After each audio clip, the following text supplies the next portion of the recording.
কোশ্চেনটিকে দেখে প্রথমে মনে হবে কত বড় একটা ক্যালকুলেশন, কিন্তু এর সমাধানটা অত্যন্ত সহজ। কত উপায়ে এটা সলভ করা যায় সেটা একটু দেখি। মেথড 1, আমরা প্রথমে কি করতে পারি, উপরের এইটাকে যোগ করতে পারি। যোগ করার সিম্পল নিয়ম প্রথমে আমরা জানবো। পুরো নিয়মগুলো জানা থাকলে আমাদের ক্যালকুলেশন করতে খুব সহজ হয়। আমি সবকটা আলোচনা করছি এবং অ্যাট লাস্ট এর শর্ট ট্রিক, মানে অঙ্কটা এটা দেখেই কি করে আমরা সলভ করব সেটা জানাবো। তো এটা অ্যাড করলে কত আসছে, 5 + 7 12 5 1 5 2। তার মানে এই লবের অংশ, উপরটাকে লব নিচেরটা হর আমরা জানি। তো উপরের অংশ যেটা আছে লবের অংশ হচ্ছে 0.152। হর পার্ট কি আছে, ফার্স্ট এটা দেওয়া আছে 0.25 মাইনাস 0.15। তার মানে আমি যদি এটা থেকে মাইনাস করি তাহলে এটা আসছে 10। ঠিক আছে, এবার এর সঙ্গে এটাকে যদি অ্যাড করি, এটা ডিডাক্ট হলো, এবার এটাকে যদি অ্যাড করি তাহলে এটা আসছে 19। তাহলে হর পোর্শন 19 মানে এটা একটা জিরো বাড়িয়ে দিলাম, এই জিরোটার কোনো ভ্যালু নেই। এবার দশমিকের পরে তিনটে সংখ্যা, নিচেও দশমিকের পরে তিনটে সংখ্যা, তাহলে আমরা এটা এইভাবে লিখতে পারি, কারেক্ট। তাহলে এবার আমরা কিভাবে এর ক্যালকুলেশন করব। 19কে যদি আমরা 8 দিয়ে, এই অপশানগুলো খুব হেল্প করবে আমাদের, কাছাকাছি অ্যান্সার এর যে কোনো একটা হবে, এইটা ধরে আমরা এগোবো। যদি 19কে 8 দিয়ে গুণ করি তাহলে কি দাঁড়ায়, 8 নং 72, 2 হাতে 7, 8 8 আর 7 15, তার মানে মিলে যাচ্ছে। তাহলে যেটা দাঁড়াচ্ছে 152/19 1/10, এইভাবে যদি লিখি তাহলে 8, এই পাঁচটা 8 মানে 152কে 19 দিয়ে ডিভাইড করলে 8 হয়, 8/10, কারণ অ্যান্সার 0.8। এটা একটা পদ্ধতি এবং এটা একটা দীর্ঘ পদ্ধতি। যে প্রবলেমটা 2 সেকেন্ডে সলভ হয় সেটা সলভ করতে আমরা এতটা সময় নিলাম। যেহেতু আমি বললাম ডিটেলসে বলছি, তাই আমারও অনেকটা সময় নিতে খুব মজা লাগছে, তাই সময় নিচ্ছি।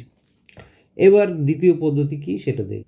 দ্বিতীয় আর একটা পদ্ধতি প্রায় এটার মতনই, দশমিকের যোগ বিয়োগ করাটা একটু সময় সাপেক্ষ এবং ভুল হওয়ার চান্স থেকেই যায়। তো এবার একটা জিনিস বলি, এই দশমিকের পরে সংখ্যাগুলোকে যদি সমান করে দেওয়া যায়, তার মানে উপরে দশমিকের পরে তিনটে সংখ্যা আছে, এদিকে দশমিকের পরে তিনটে সংখ্যা আছে, এই দুটোর ক্ষেত্রে নিচেরগুলো দশমিকের পরে সব দুটো দুটো সংখ্যা আছে, তাহলে এই পার্টকে যদি আমরা একটু সাজিয়ে লিখি তাহলে কি এটা এইভাবে লেখা যায়, এটা বোঝার চেষ্টা করতে হবে। এই 0.25 এটাকে লেখা যায় 0.250, এই জিরোটার কোনো ভ্যালু নেই। এইটাকে লেখা যায় 0.150, এটাকে লেখা যায় 0.090। এটাও লেন্দি প্রসেস, লং মেথড, কিন্তু ডিটেলসে জানার একটু দরকার আছে। এবার দশমিকের পরে সব সমান সমান, মানে দশমিকের পরে সব তিনটে করে সংখ্যা এসে গেছে, এবার সব দশমিকগুলোকে আমরা তুলে দিতে পারি। তাহলে উপরে হচ্ছে 125, 27, এই জিরোর দশমিক, এটার আর ভ্যালু নেই, মানে এরকম লেখার আর কোনো প্রয়োজন নেই। ওকে, তো 250 মাইনাস 150 90, এই যে জিরোটা এইভাবে লেখার কোনো প্রয়োজন নেই, তাই এটা আমরা লিখব না। তাহলে উপর হচ্ছে 125 যোগ 27 152, আর নিচে কত আসছে 190, এটাও এসে গেল। আগেরটারই সেম মেথড, শুধু দশমিকটা থাকছে না। একইভাবে 152/19, আর নিচে একটা 10, তাহলে এই 152কে 19 দিয়ে ডিভাইড করলে 8 হয়, তাহলে 8/10 0.8 হয়ে গেল। এটাও অনেকটা সময় নিয়ে নেবে, যেহেতু কম্পিটিটিভ পরীক্ষা তাই এত সময় দেবে না আমাদের। এবার আরেকটা পদ্ধতি দেখি, দেখতে তো সমস্যা নেই বা দোষের নেই, শিখতে হবে। একবার শিখে গেলে তখন এই অঙ্ক 2 সেকেন্ডে সলভ হবে সেটা বলবো লাস্টে। মেথড নাম্বার 3, আমাদের একটা ফর্মুলা একটু মনে রাখতে হবে কষ্ট করে, A cube plus B cube. A cube plus B কিউবের ফর্মুলা হচ্ছে A plus B into square minus A B plus B square.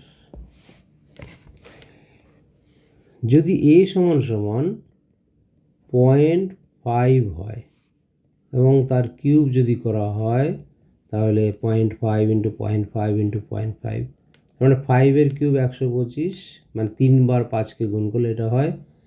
যেহেতু 3 বার গুণ করা হচ্ছে এটাকে, তাহলে 3টে সংখ্যার আগে দশমিক।